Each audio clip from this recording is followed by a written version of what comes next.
Hey everyone. Welcome back to Dark and Enlightened. I don't do my whole intro anymore like I used to, but for people who are new, basically what I do is I take dark topics, stigmatized topics, and then I speak to someone about these stigmatized topics, and then we shed some light on them, hence Dark and Enlightened.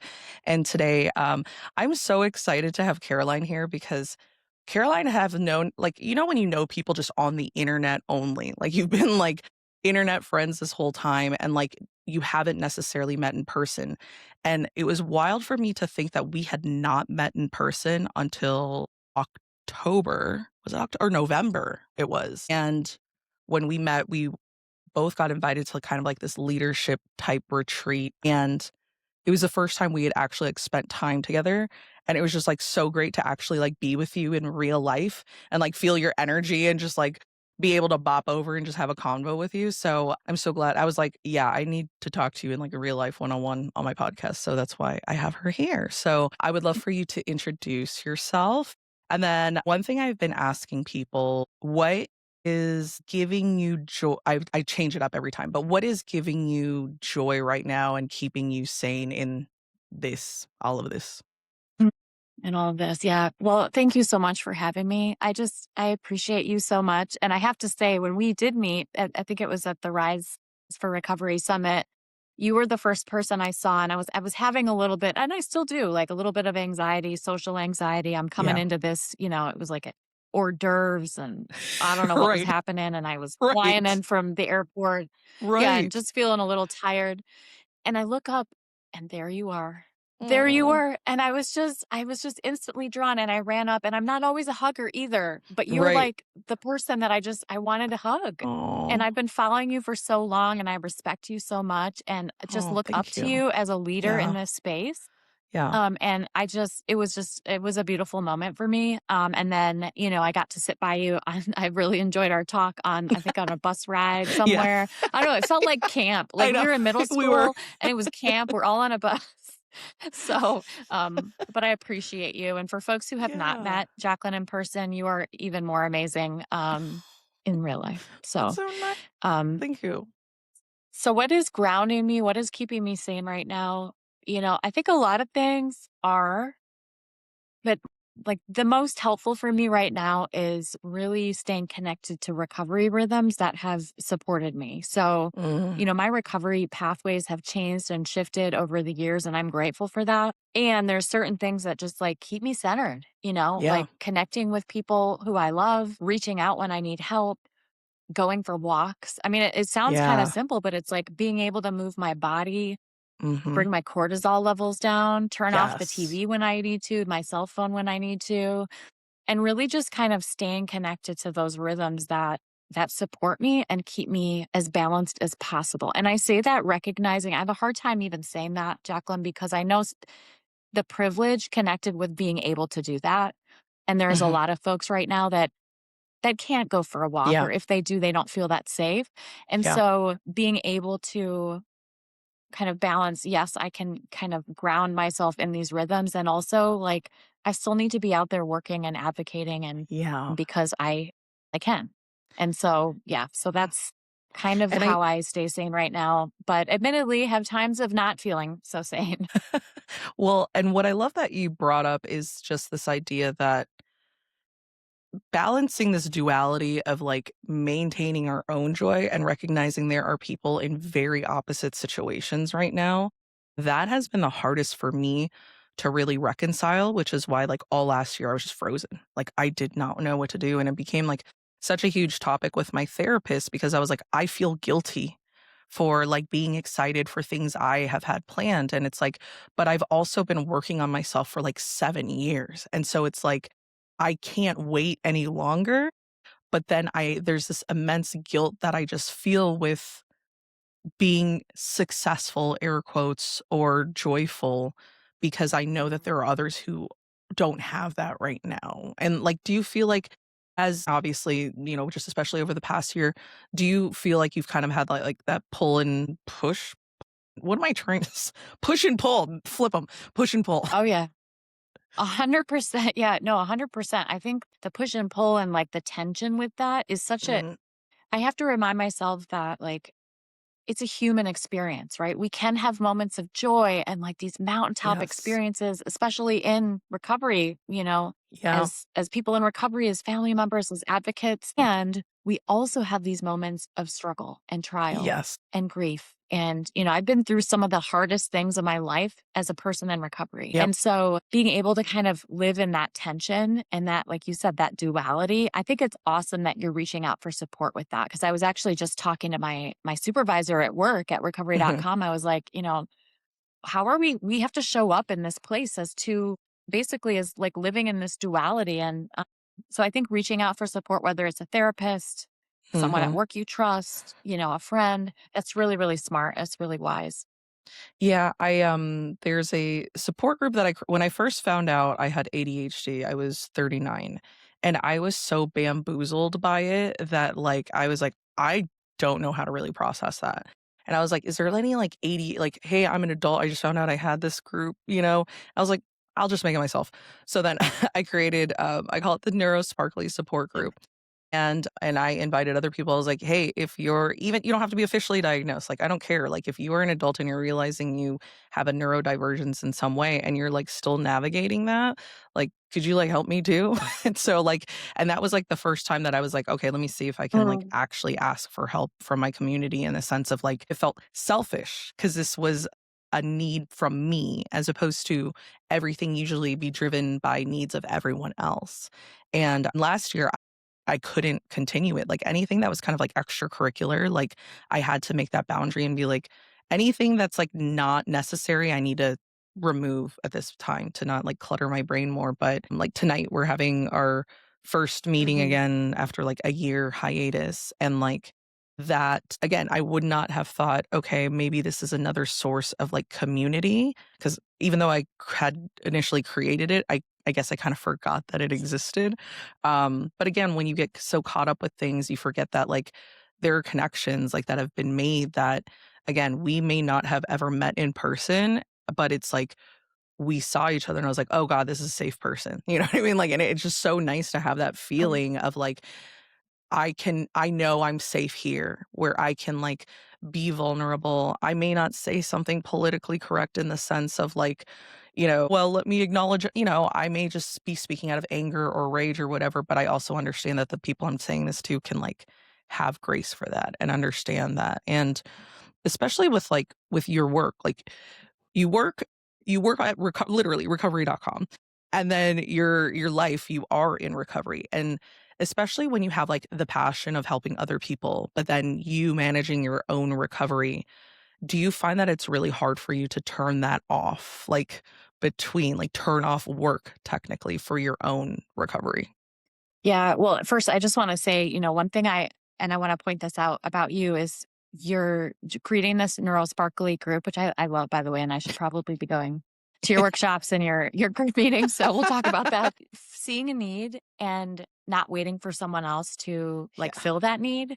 And I Mhm. feel like I've seen, and part of why I love working with women leaders is like, I've seen so many women, like myself included, where we're like, okay, well, this doesn't exist. We Mhm. need this. There's a gap here, and instead of waiting for someone else to do it or Yeah. like complaining that it's not there, which we can Yes. do too, Yep. is Mhm. like we build it. It's not Yes. there. So we're going to build it. We're coming in, like we're bringing our people and we're going to create this thing. And so I just Yeah. want to say that Yeah. I love that so much. And in terms of like personal recovery and working in the recovery field, it can Yeah. be very challenging. And I learned it was about 10 years ago when I was leading, it's called Wisconsin Voices for Recovery, leading a Mhm. statewide RCO in Wisconsin. And I got to like burnout breaking point where Yeah. all of a sudden, it was like I woke up one day and I'm like, I'm supporting all of this recovery efforts. I'm supporting other people's individual recovery. Yet I am there's nothing left. Like, and I'm Yeah. not doing anything for myself. And Mhm. I had to like lean on some mentors who had a lot of recovery. Flo Hilliard, who's just a great Yeah. friend and mentor She's of great. mine professionally and personally. Yeah. And learn more about, okay, how do we set boundaries around that? Because, and I was joking with my husband, it's like my whole life is centered on recovery. And, Mhm. I'm in recovery, I write about recovery, and it's not. And I'm so Yeah. much more than that. Yeah. And I had to get to a place of discovering that, and sometimes I need to remind myself of that, like, Mhm. "Caroline, it's okay if you write about other topics, Yeah. like, it's okay if you wanna, like, take a Have an minute int and go do something else." Yeah. So, but yes, I counsel and I talk to a lot of, especially women who are working in the field. And, that's one of the first things I say, like, how is your recovery supported? Because Mm, your work in the field isn't your own personal recovery. That might be yeah. your service, that might be your Yes. calling, your Mhm. passion or your purpose, but it's not taking care of your own mental, physical, maybe spiritual health and well-being. So Yeah. yeah, that's such an important thing. Yeah, that's so spot on too, because I think a lot of times if people don't have that self-awareness, they think, well, the work should make up for the work I'm not doing because I'm already doing it. So why can't I double dip? You know what I mean? But if it's like if you are catering to someone else and their recovery, as we say all the time, like it's individual to everyone. How what works for you. What may not work for you may work for someone else. And again, this whole thing of like the right way to recover, the wrong way to recover, the whatever way to recover. But one thing I want to go back to is the one thing that I really appreciate because again, coming into the advocacy space, like I didn't work in this field. So it felt very intimidating to come into a space where everyone is a peer support, RCO, runs their own nonprofit, like all of these things. And I'm like, I work in IT and I check things, you know? So I'm like, it felt very intimidating because that's like, I have lived experience, but up until this point, lived experience didn't mean shit in like corporate world. Like, okay, cool, big deal. But like in this space, I have found that it really does matter. And if anything, like it gives more insight into who you are and your authenticity. But the first thing I noticed, especially about you, just in terms of like things that you spoke about, is like women in leadership and women specifically. And you were talking about, you know how sometimes, again, sometimes people will talk about a certain subgroup and they're not talking about it in a genuine way. They're talking about it in a how can I capitalize on this audience way? And you talk True. about it in like, how can I help make you feel more empowered? Or how can we empower each other? Or how can we lean on each other and not do that like mean girl shit? You know what I mean? And like, turn on each other, talk shit, all that. Women in general are, like you said, we're some of the scrappiest people. We're the ones who are like, I guess I'll just make it. You know what? I guess I'll just do it. And unfortunately, since we have that reputation, then a lot gets put on us. But I think the great part is that you don't ever make it feel like it's about you. It's about us. And that's why I've always like really gravitated like just towards you, towards your posts, all of that, just because it's so nice because I grew up in very much a space where, the time in the 90s and 2000s, it was like girls hate each other. Like that girl's your competition, that girl's your enemy, that girl's prettier than you, so you must cut her down so you feel better about yourself. Like that's the kind of environment I grew up in. And so it only in my late 30s did I actually think about seeking female friends who weren't like my friends from college or high school or people who I've like vetted, you know what I mean?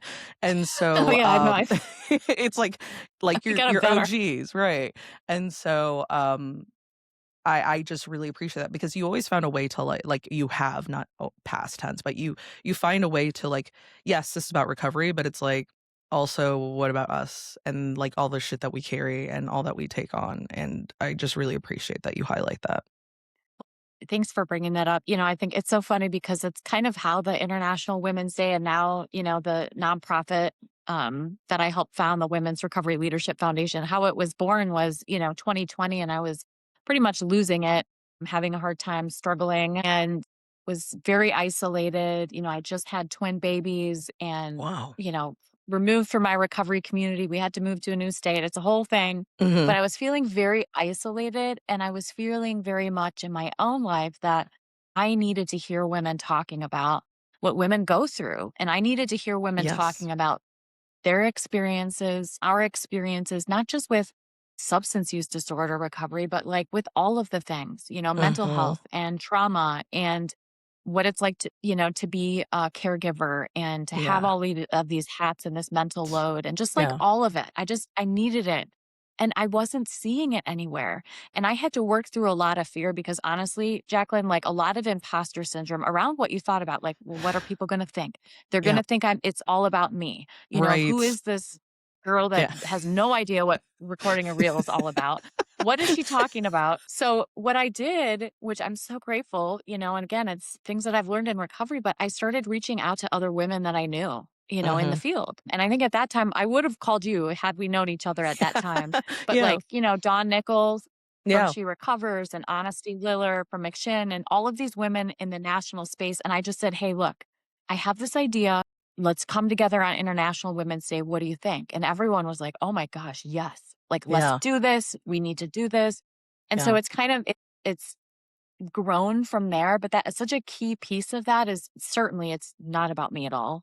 Yeah. And, like, I've had to really work through my own stuff of being like, "You feel moved to do this? Like, who cares what people think? People want a mean Yes. girl me, which they do. That's fine." I had a lot of hate about even centering on women, which I get. I get Yeah. that. Mhm. People want other folks included and yes, all are welcome. Like, I Yeah. love Yeah. people, but that decision to talk about women got a lot of backlash. That's And wild. so yeah, I mean, and every year, maybe not hopefully not this one, but yes, I get calls, I get emails, I got a lot of hate mail about it. Really? Yes, yeah, people are surprised to hear that. I've had groups pull out of supporting it. Oh yeah, yeah, yeah, because it's like we can't just talk about women, but I'm like, but we Oh my can. Like I need god. to. We Like live I in a personally patriarchy. Can we have a day? Like, come on, I know dude. it's like why are we eating each other alive, Right. turning on each other. So anyways, we are continuing to go and I did and the same with this nonprofit is like I resisted doing this for Mhm. basically since I started the women's event in 2020. Yeah. But eventually I'm like, why am I raising money to give to other organizations to then pay people to do this and I'm coordinating it, with it's like You're what like the is and then I'm like, but I liaison. have these other ideas. Yep. Right. I have these other ideas for support. And so I talked to my husband and some more trusted friends and they're like, I think you should do this.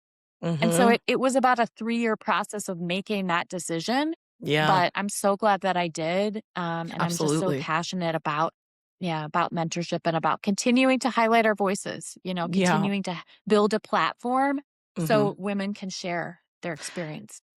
It pisses me off that you got hate just for women. Like, I would get it if it was, like, That women of us like, if you subset, you know what I mean? But it's like, we're half. Like, can we just have that?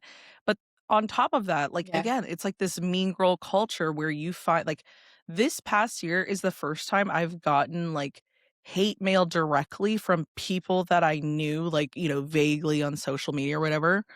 But all Mhm. the hate mail I got were all from women, and that's what, like, really Oh, yeah. shocked me. Like, men hate me, I know that, so that's fine because, like, I'm me. But, well, let's say, if you are a man that I like, you love me. If you are a man I don't like, you would hate me because I'm gonna call you out. So but with women, it felt really off to me because I would Mhm. say something, and then that's where I saw projection just personified, where there's one specific one. So for like day of service, a standard mobilize email went out, just again, there's just a mailing list. This is a scheduled email that goes out. I didn't actually send it. I didn't actually type, no offense, everyone. I did not Mhm. type all 10,000 of you or however many people. I didn't do that. But, obviously an email says blank. And so okay, to them, that's an invitation like, well, let me tell you something. So Mhm. someone, and all I said was, hey, I'm going to be having these workshops. So if you've never planned a day of service event before, these are the dates. Love to help you, thumbs up. And this Mhm. person replied back, a woman replied back and was like, you think you are so full of yourself. All you do is talk about yourself. I'm like, well, this is my job and my role. So yeah. And then on my Facebook, well, it is my Facebook. So yeah, that's kind of how life works. And I can't believe you're getting paid to do this and I do this for free and you don't deserve like what Oh, you are yeah. doing. Like you don't deserve to be paid because there are other people that do it for free. Yikes. Like when I read that, especially I Mhm. volunteered my life until like mobilize, And so Mhm. it's so hard in that moment, like, as I'm sure you know, to not be like, "Are you fucking and lighting something on fire and losing your shit." And then Oh, I go yeah. back and I go, "What was in my email?" And so I reread the words. I'm like, "Is there anywhere that indicates, 'I make money, you don't, you loser'?" Like, you know what I mean? Like, is there anything to Yeah. indicate whatever the fuck you're pulling out? And no. And, like, but I had to screenshot that and send it. I sent it immediately to Ryan. I was like, "What the fuck is this?" He's like, "Do not respond." It's just like, "Don't worry about it," you know? But it's like I had to send it to a few people to be like, I this person has commented on my stuff, and I have anytime they have talked about launching their own shit, I have always commented and said, "Hey, that's so great that you're doing that," because I know how scary it Mhm. is to launch something where you don't know if anyone fucking wants it or not. I mean, you know, like, maybe 3 Mhm. people who are like, "I think it's a good idea," but you don't really know until you launch it. And so, for me to have always been, and there are quite a few women in the space where I've been very generous with my support and good energy, and as I have become more, quote, "successful" to them, then that has flipped. And Mhm. how do you handle that? Because I'm still trying to, like, reconcile, like, why, you know me, I'm clearly who I am, I'm a fucking nerd, like, I'm not intimidating in any way, shape, or form. And it's like, you Mhm. obviously show yourself, and you're the opposite of intimidating or the opposite of self-centered, like, how do you deal with that? Well, first of all, I'm sorry you experienced that because I Yeah. know what that feels like when you get that email and you're like, "Wait, what?" Mhm. Think it's awesome that you sent it to people you trust to get that check because Yeah. I think sometimes I know for myself, I can get stuck in my head and start like Yes. obsessively thinking about Mhm. things. So, like when I got some hate and phone calls about International Women's Day on International Women's Day, Oh my god. that was really hard for me because I put so many hours and just a lot into those. But I've had other comments and different things around when I speak publicly about my spirituality, which Mm. people Mhm. make assumptions about that. I think my favorite comment I posted about going to church or something like that, and someone called me the dominant oppressor. And I was like, wow, this is very, never been called the dominant oppressor. So my husband sometimes will call me that at home just to like, all Yeah, right, dominant exactly. oppressor. Exactly. Um, I'm like, look, I love like Jesus's way is really amazing and Yeah. loving and Mhm. kind. And like Yeah. you may have this view of Christians that there's a lot of Christians, a lot that are Yeah. not great and that have Yes. completely perverted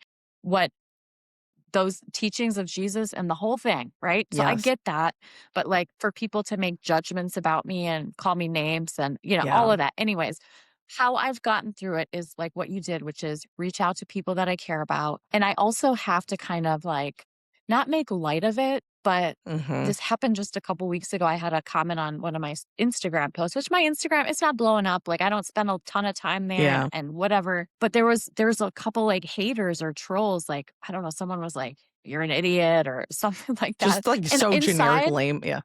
I Mhm. know I was like, "I'm an idiot" with like a clown emoji. I'm Yeah. like, but Okay. inside, instead of getting upset, I was like, "Yes, Uh-huh. yes." Because if I am having that type of resistance, or if people are That's starting to like true. have that type of, then Mhm. that means that I am doing something important Mhm. and that resistance is coming, but I need to keep going no matter what.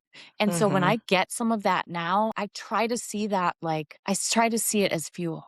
Yeah. And that's how I've always seen rejection too. Cause I publish books Yes. now, but Jacqueline, it's been over 20 years of me dreaming about writing, Yeah. trying to get published, getting rejections after rejection after rejection, but I keep going through it. And I think Yeah. if we're feeling that in our own lives, like if women are being catty, the claws are coming out, we're getting those messages, lean on people that you trust to Mhm. speak truth and speak love into your life. And then also like, let's use it as fuel.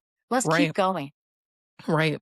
And I love that you bring that up because I think, again, spirituality plays a huge role in a lot of people's recovery. And before we Mhm. started recording, we were talking about spirituality and how I grew up Catholic. I'm not Catholic anymore. Obviously, a bunch of shit with the Catholic Church happened. And I was like, this seems hypocritical. So, and also with my brother's addiction, I felt like if God is real or if this is real, why would you do this? Why would, and I was so angry. And since my brother has passed, my spirituality has jumped because I get signs from him. And like that again, I still think people hesitate to believe me. I'm like, I literally send everyone photographic and video proof. Like, I don't know what else you need from me. I know what my brother's like because I kind of knew him. So like I know Mhm. his energy, but like he was a thing that made me believe that there's something that we don't know or we can't recognize. And I know there are a lot of people who have religious trauma and a lot of people who have trauma with just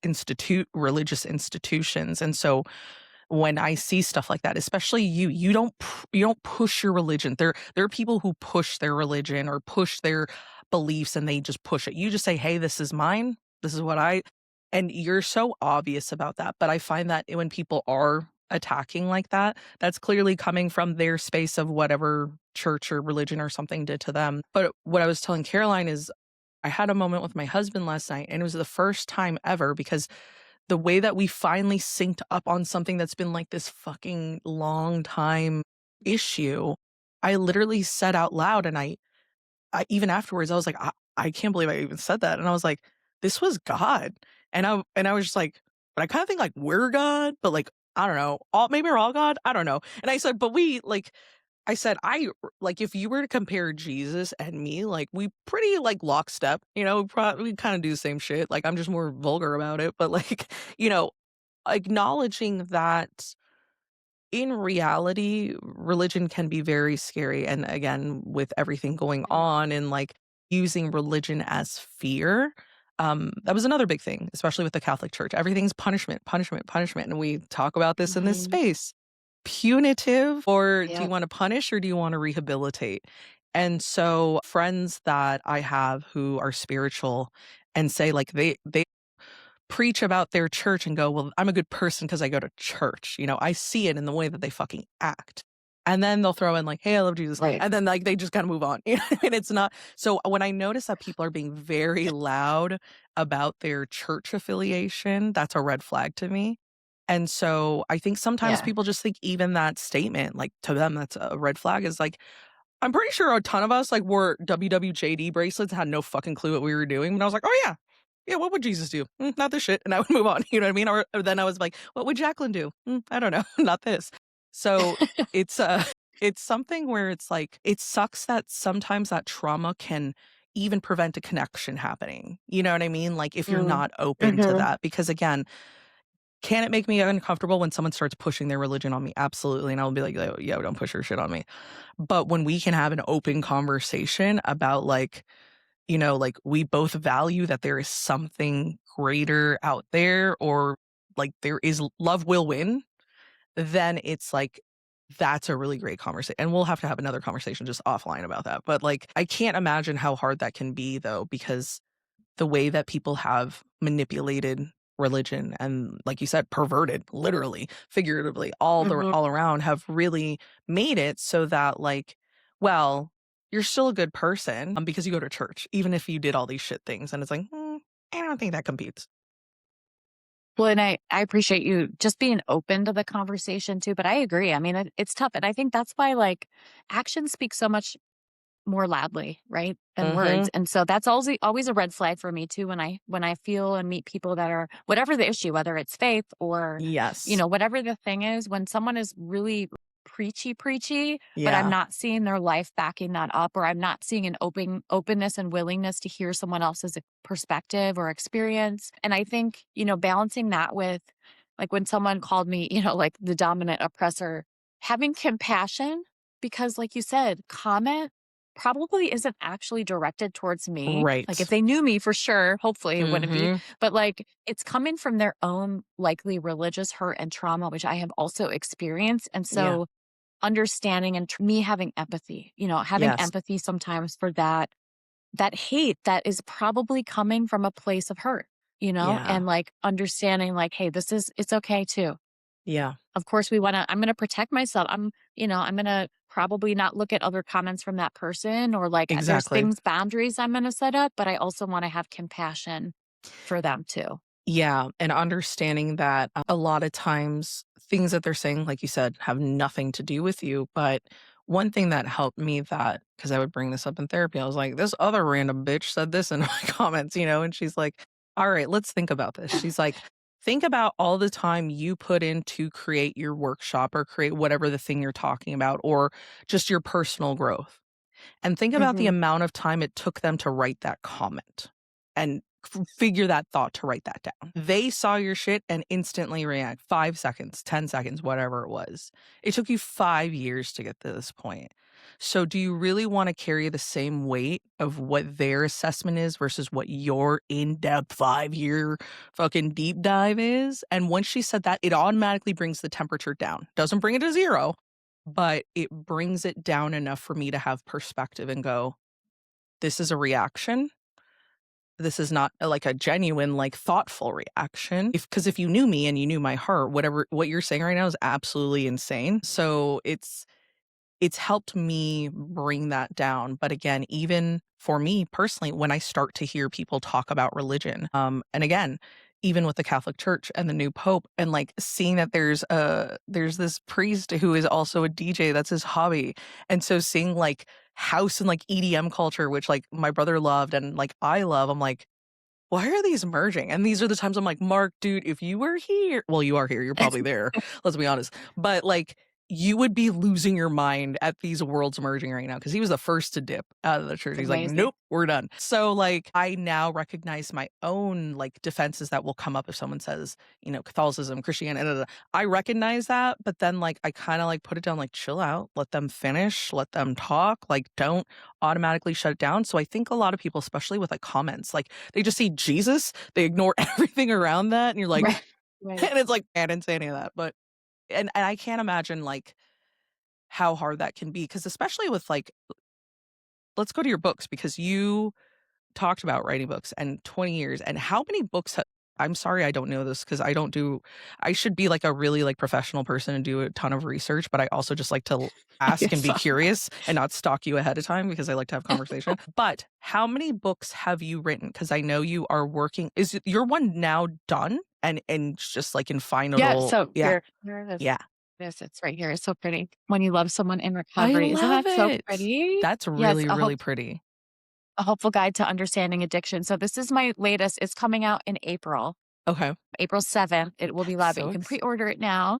I'm uh-huh. also giving I love to give copies away. I'm sending you one in the mail, by the way. You're on my Yay! list. Cool. But I love to give copies away too. And I books for me are a way that I can be of service to the community. And Mhm. I love writing and it Yeah. fills me up. And I feel this sense of peace and just purpose. And it's just like it's part of who I've always been ever since I was a little girl. This book is number 3. I had Downstairs Church, which was my first one I wrote in 2020. It came out I think in 2023, and then You Are Not Your Trauma. Those 2 first books were I did hybrid publishing, so I've learned a lot about, like, Yes. p publish Mhm. process, marketing, all of those things, and this book is with a traditional publisher, HarperCollins. Nelson No Books is shit. the imprint.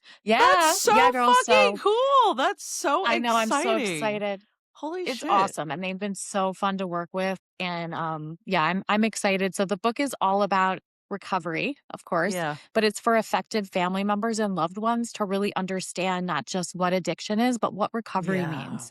And I paint a very holistic picture of that. So, I think a lot of times we hear addiction, we hear recovery, we think sobriety. Yes. And that's just not the case today. And so I Yeah. I touched on some pretty speaking of like hate mail coming, I'm bracing myself, Yeah. Jacqueline, because Yeah. I touch on harm reduction. Yep. I talk Mhm. about a lot of the things that different communities are nervous to talk about. Yeah. And so yeah, so I'm excited. And I think it's a perfect book for people in recovery to give to someone they love. Because Yeah. part of why I wrote it is my own family, my husband, and now my kids have walked Mhm. this road with me. And at so many points, even when I was really struggling as a teen, my parents, if I had this book to give to them, like, Mhm. hey, I'm in treatment right now. Like, this is what you need to know about Yes. not just why I'm getting sober, quote unquote, Mhm. or in recovery, but like, I want to build a life that I want to live. Like, that's worth Yes. living. And Mhm. I need purpose and I need community. And there's all Mhm. these things that I need, not abstinence. Like Right. that's a side point for some people, not all Mhm. people. but, like, this is what Exactly. I need for my life to get well and to stay there, so, anyways, I'm excited. So it's like a guidebook. People in recovery, get it for your loved ones. Yeah, I'm excited about it. Speaking of, You Are Not Your Trauma, I can't reach, but it is back there in my bookcase because I absolutely purchased it, but it is back there. Do I have a stack of books I need to read? Yes. I'm not one of those people who like books was my escape when I was a child, like Babysitter's Club, Babysitter's Club, Little Oh, yeah. Sister. And then Loved. I got into creepy books, like Fear Street and Goosebumps and, all that shit. Mhm. And I used to read so much. And then my brain now is sometimes just too much where I can't quiet it. And then this is going to sound so silly, but I know you will not judge me. I forgot the library existed and I don't have to pay for everything. I don't have to buy every single book. And I realize there's an app. It's like there's Yes, you multiple can, like, get apps, it's amazing, is it you can, like, actually download books to your Kindle from a library. Like, what in which, the and Yes. I'm like, wait a second.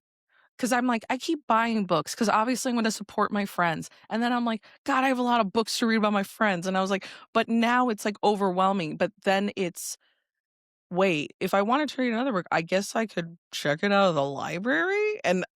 But that's where I went every weekend as a kid for, I don't fucking Mhm. know, until middle school, and so Yeah.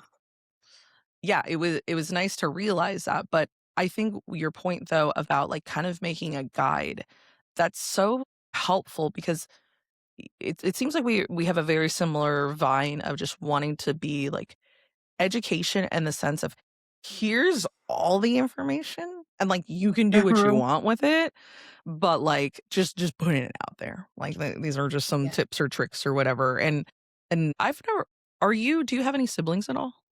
I do, I actually have a younger brother. So you're the eldest daughter. That is why I like you. Okay. See, because well, eldest daughters, we always will get shit done. This doesn't exist, fine, we'll create it. Like, every True. eldest daughter I know, I would trust with my life because I know, like, the thought process we go through to, like, make a decision. Mhm. We psycho overanalyze every, Oh, yeah. scary thing. So when someone goes, "This is it," I go, "Done, I'll trust you. You're the eldest," because we probably had so much responsibility put on us that should have never been ours. And in fairness, our parents probably should have never had that responsibility put on them. I mean, it shouldn't have, but breaking that trauma of having to be a tiny adult, and like finding my inner child again has been hard as the eldest and, like, growing and again, you have 1 sibling, I have 2 younger ones. Growing up, did you have a similar sort of dynamic in the sense where you were kind of like the problem solver, the liaison, the, like, standard eldest daughter, like, template? Yeah, yes. I mean, I think until my substance use disorder really took off as a teen, I was, always felt very much responsible for, needed to control, needed to have a plan, Yep. always had to have like, I'm very detail oriented, just all of the stuff, right? So, and even today, my brother and I have a good relationship. Mhm. There's some things that, I would love to share, but I can't because it's Yeah. not my story to tell, but, like, we've navigated a lot, and I think we probably could connect, on a lot more things too, Jacqueline, but Yeah. it's tough being in that place of feeling responsible for and wanting to control and also needing to let go and, like, Yeah. let someone live their own life. Yeah. But, yeah, definitely have that older daughter, first sibling energy, Mhm. and, Yes. I try to temper that though. I'm trying to learn ways to take a step back and take care of myself too. Yes, and that is absolutely the season, era, whatever that I am in of that I don't always have to handle it. It doesn't always have to be perfect, which that pains me because even if I see like a Yeah. Oh, license it is tough. like a bumper sticker that's crooked, I can't look at it. I'll like be behind a car and I'll see that it's crooked or off center. I'm like, oh my God, I can't stare at that. I can't. And I will look like, because the imperfection bothers me so much and it's on such bold Um, display. Like it's a literal physical reaction. My husband will be like, are you okay? And I'm like, no, I'm not. You're like, "No."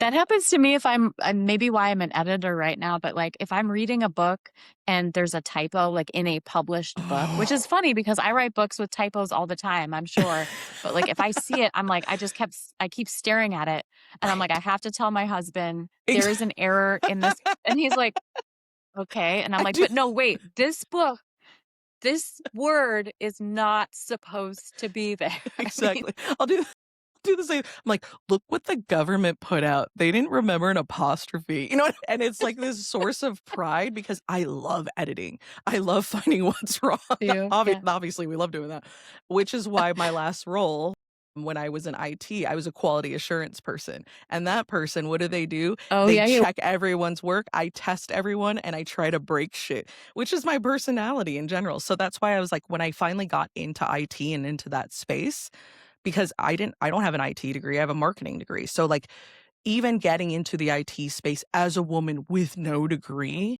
was like, "Are you fucking nuts?" Like, so I was like a liaison, there's like the sales, and then there's kind of like a support service team, and then there's IT. So I was always the liaison between all of them. And so obviously I learned how they did it. I learned how they did it because again, that's what we do. I'm like, just in case I need to figure out your job, in case you don't do it, I will figure out how to do I need to learn it.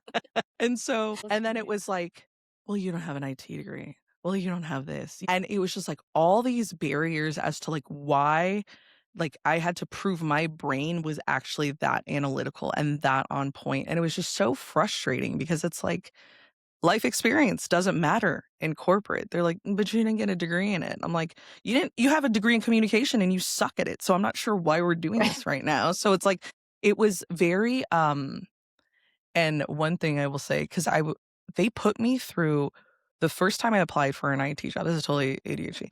The first time I applied for an IT job, I went through 5 internal interviews, and everyone Wow. knew me on every round of interview. I'm like, "Could you put more barriers up? Like, this is insane." And then when I got to Mm. the final interview, it was a woman, and she was the CIO, the interim. That was not her role. She's not an IT major. She's not that. It's just, "Oh, here's another woman leader who can obviously take on 65,000 other things." Okay, whatever. This wasn't her space. She interviews me. The first thing she says is, "I don't see any IT experience on here." She's like, why do you think you're qualified for this?" Like, said it just like Mm. that. I was like, "Oh, we're coming out the Wow. gate like that." And I was like, "All right, I can play." In a situation like that, I would have been intimidated. I would have been like, backtrack." And I'm like, "Well," and then I named off what I did. And so as I'm going through, it seems very contentious. Like this is a ping pong game, at this point, because it's like she's questioning me and I'm answering her questions. And she's like, "Oh, do you have questions for me?" And I said, "So for you, because you're now the interim CIO, do you have any IT experience?" Oh, dang. Then she paused and went, "No, I don't." I was like, "You don't have a degree in it?" And then she's like, "No." I said, "I think that's pretty fucking cool then that you're the CIO." And then her Wow. demeanor changed completely. And Mm. she was like, "I like you." You know what I mean? And did I get it? No. Of course I didn't because higher powers that be, of course you always have to Mm. like put out the job post to whoever else. And then so internally people are like, "Well, this person has experience and she doesn't. So we're gonna do that." Surprised that person quit 2 months later and then I reapplied for the job and got it with like 2 interviews. They're like, "Okay, we're not gonna do this again." Wow. That's But amazing. that experience taught me like when you're in a situation like that and someone's battling you, first of all, don't ever battle an eldest daughter because I am clocking, I'm keeping receipts, I am mentally keeping note of this conversation because you've made me feel like shit. So I'm going to find a way to get back to this because I'm not going to let this go, but I'm going to artfully bring it up again. And so doing that. And then after that, she would like stop by my desk and she's like, "Hey, how are you? I haven't seen you, blah, blah, blah, blah, whatever." And it was nice because, again, she's older generation, like boomer generation. So that generation for sure has definitely unfortunately, they grew up in women pitting each other against each other, and it was a very competitive thing. So again, had compassion for the time she grew up in and the fact that she's working amongst a team of men, like I'm having compassion for this. And so in those have you had those instances where, again, this imposter syndrome, which we always talk about, we're always battling this. In reality, after this last year of seeing how this country has been run, I've my imposter syndrome's gone. I know how to fucking run something. But when you were still, like, battling, especially if someone, like, does that and puts you on the spot, like, how have you been able to kind of, like, get out of that? Could you not? Because it's your face as opposed to a comment, you know? Yeah. I mean, such a good question. I love that story you told about your experience and kind of having compassion and also just like I love that you talked to the woman and just kind of asked the question of her too and kind of Mhm. helped her think about where she was coming from with her own experience and how that related to you. But I think maybe we can do that more, you know? Yeah. And so when I'm feeling and I still feel imposter syndrome, especially around speaking. So I'm doing more Mm. speaking, I public know it speaking. I've done is. training. Yeah, And I you're know. going It's on a just really tour. exciting. Time out. You are going Tour. on I a know. book tour. Tour. Yeah, which is Yeah, amazing. so there's a lot coming up, and I've done a lot of trainings and, like, presentations and conferences and academic stuff, but speaking in different settings can feel overwhelming for me, Yeah. and a part of that little girl that doesn't want anyone to see me or know me or, Yes.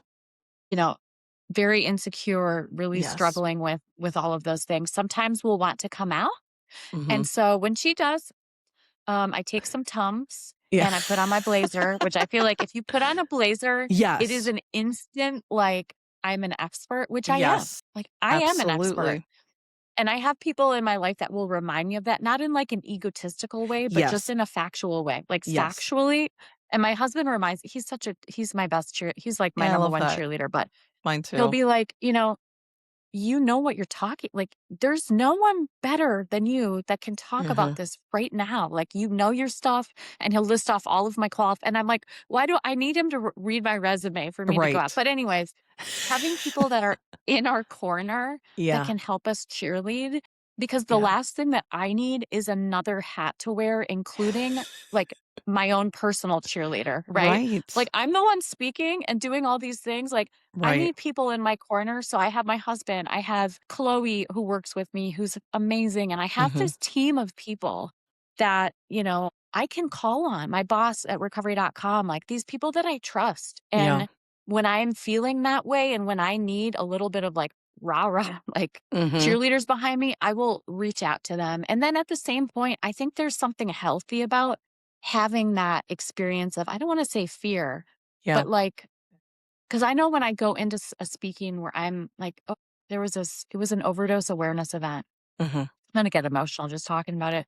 It was so hard, Jacqueline. They asked me to speak very last minute Mhm. and they were going to have like this ex football player, NFL player, and he canceled last minute. So they called me and were like, hey, I wasn't even on the agenda. It was this NFL player. And they look up and they're like, who is this like white woman? Like, who is this?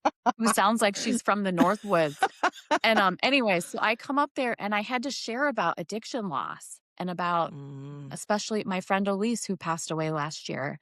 Oh, And I'm so sorry. and it was such a hard, hard thing. And so I went into it with a lot of fear and some anxiety. But when I got up there, it was like I wasn't coming from a place of like, I'm an expert, I know what I'm talking about. It was just such a very human and Yeah. emotional and raw and vulnerable. And I stood up there and my hands were shaking and I cried a little Yeah. and I shared my share. And people came up to me afterwards and were hugging me and they were crying. And I think Yeah. something can happen too when we walk into whatever hard situation it is. And we, not that we are the imposter, but like Yeah. we're human and we Yeah. don't have it all together. It's okay. And maybe that's better when we don't pretend that we do. Like I'm not Exactly. pretending to be some like famous speaker out there on this speaker. Like I'm just me Yeah. and I can be awkward and I cry sometimes and wear my cheap flats from Amazon that are stained up and my blazer and like that's Mhm. how I am. It's how I show Yeah. up. So anyways, Yeah. I don't know if I answered your question and I know we're going to wrap things up here pretty soon. I hate Yeah. to end our time together. I could just keep talking to you all I know, afternoon. I know. So, one thing I'm obviously gonna, any of your information, links to everything, definitely send that over. But any last thing, we will need to have a separate just conversation on our own. But, any last things that you want to leave with, anything like that? Remind people, hype yourself up. This is the space to do it, whatever you wanna do. Yeah, well, can I just like cheer you on a little bit and just thank you for your work and your advocacy, and Thank your you. voice is so important in the work that you're doing. So keep going. I love Thank you. following along, and just yes, I cannot wait till that next time I see you in person and we can hug. So I'm Yes. just saying that. I can't wait. And I think, folks, I love to connect with people. So, you can get my book, When You Love Someone in Recovery. Mm, You can find it when you love someone in recovery.com, or just reach out to me through my website, carolinebeidler.com. And maybe you can link to that. I love to hear from yes. people. I love to hear your story. What's on your heart? What are you going through? I just love to meet people and connect. Me So I would too. love for you to connect, your audience to connect through my website. I love that. That's such an eldest daughter thing, like, "Just come talk to me. I just wanna talk to you, get to know you." I always I feel like we're the most curious, and we're curious without that Mm. criticism, which I pride us on because we are. So, yeah, well, thank you for taking the time out with me, and I know I will see you soon. Okay, bye.